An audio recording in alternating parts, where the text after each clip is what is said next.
Boker Tov. Happy Hanukkah, everybody. Last night was our 6th night, so that would make tonight our 7th night. That would be, let's see, today's date is the 16th, right? So tonight is our 7th night, which means tomorrow, the 17th, is the 8th night, the last night. And of course, the night is the beginning of the day, so we go into the 18th, the 18th, which will be the last day, you might say, of Hanukkah. The 18th is also an interesting date because it's the last date in which I believe the president can invoke the foreign influence, I think it's called. He did an executive order in 2018. There's that 18 again. An executive order. And 18, by the way, is an important number in other respects for Jews that know too. But there's that executive order for Foreign Interference Act, I believe it is. Essentially, the president can invoke an act which gives him a lot more power to seize things, assets, computers, other information, and this can be done with the military if it's believed that there's foreign interference in our country, a threat to our national security. Now, this has to involve the National Security Chief. I believe that's Radcliffe, who warned us a couple weeks ago that China posed a real threat to national security. And so it would involve him and probably Mnuchin, the Treasury Secretary. I would have said Barr, but of course he's going to be out. And if I'm not mistaken, I think the 18th is his last day. So there we have a lot of things lining up on the 18th. Now, I want to appeal to even Democrats on this because I know Democrats think this is crazy. There wasn't a corrupt election. I'm not going to list all the things that suggest that there was corruption. More than suggest. You might say, "Oh, he's lost all his cases, the recounts." Well, the cases have more to do with standing than corruption, than whether he's proved his case of corruption. In many respects, they haven't really heard the corruption. And those that had, the houses and the state legislatures, 18 states have joined the president. So those states that are holding hearings and hearing the corruption are actually taking actions on their own to deal with it. It's just not being taken up by the high court yet.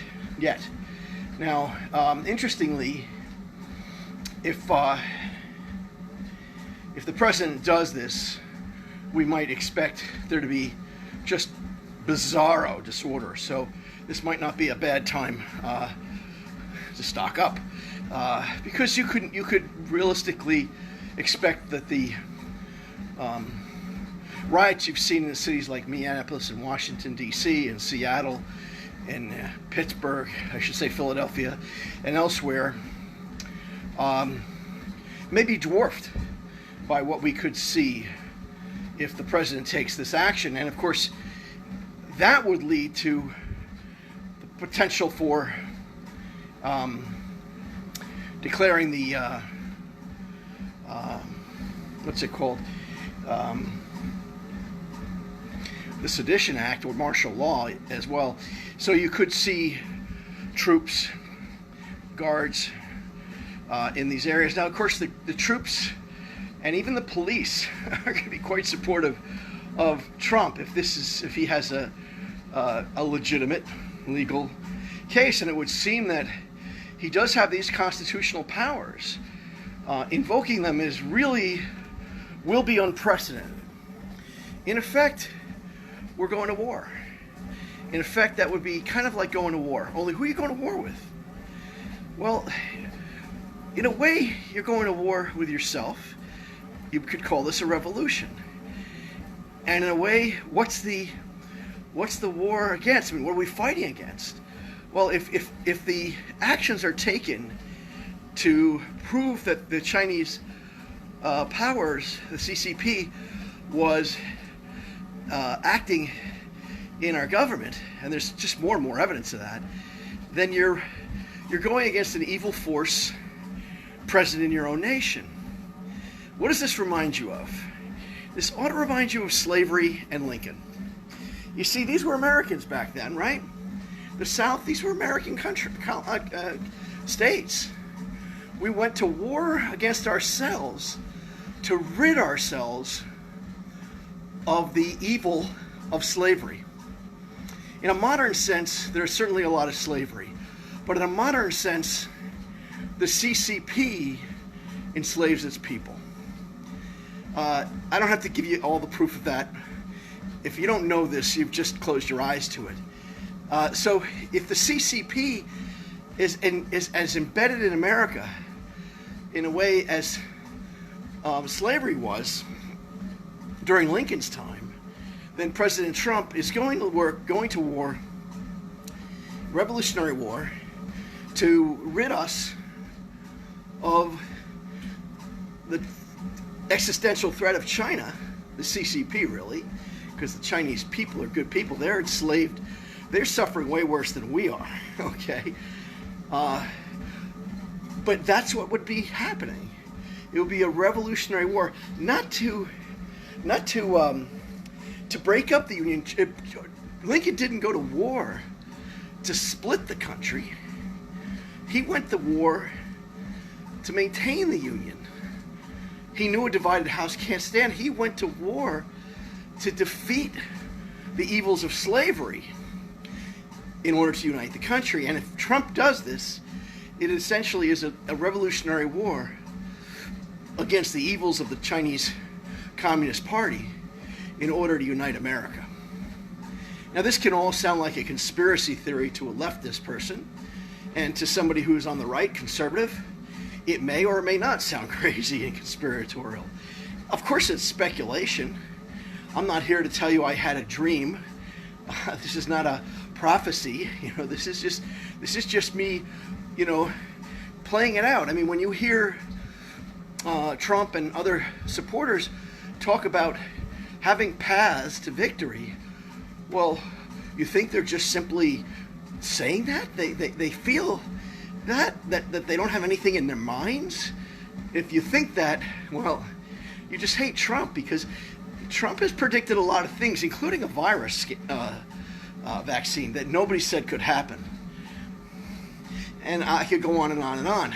But the point is that there's often something behind this. This is not just a crazy idea. This is a pursuit. They have a legitimate pursuit. Sidney Powell is a brilliant attorney.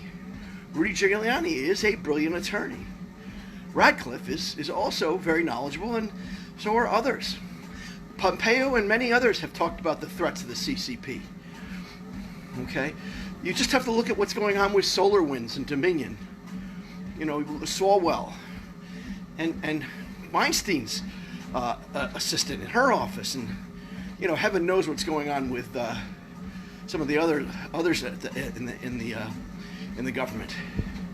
I mean, I just think that we're being naive if we simply think that Trump is crazy to think that China hasn't been involved in our election and that there's no corruption.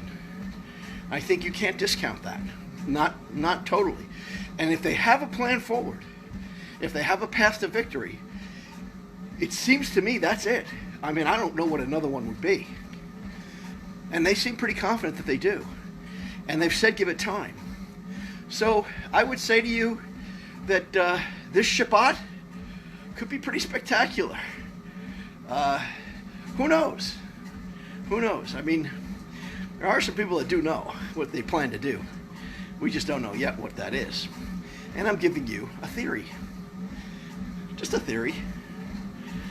Just a theory. If you're a Democrat, I know you believe otherwise, but let me say this. I hope that you're right. I mean, I would love to think that there's no Chinese influence, that they're not embedded in our security interests and our corporate interests and stealing assets and whatnot. I'd like to think that Biden won this election fair and square. But he got 80 million votes, 7.5 million more than the standing president, who got more votes than any seated president ever got. I don't think any president's ever lost the election who won Ohio and Iowa, if I'm not mistaken. But, there's just a man who was a failed candidate in 2 other times, and now he's clearly cognitively, physically diminished with all these scandals that they've held back. That this man who spent the entire election campaign virtually in his basement, who couldn't draw significant crowds,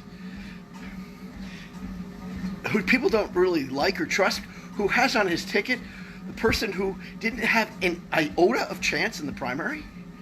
She was one of the first to be, counted out, except by me. Yeah. So if you think my predictions are crazy, well, let's just put it this way. I blogged over a year ago, probably 18 months ago, that Kamala Harris would be president after Biden was removed. That's right. I have it in writing a year and a half ago. People thought it was crazy then. Crazy then. Well, let me tell you something. This may sound crazy now. We'll see. I don't think anybody seriously believes Biden will serve out his term.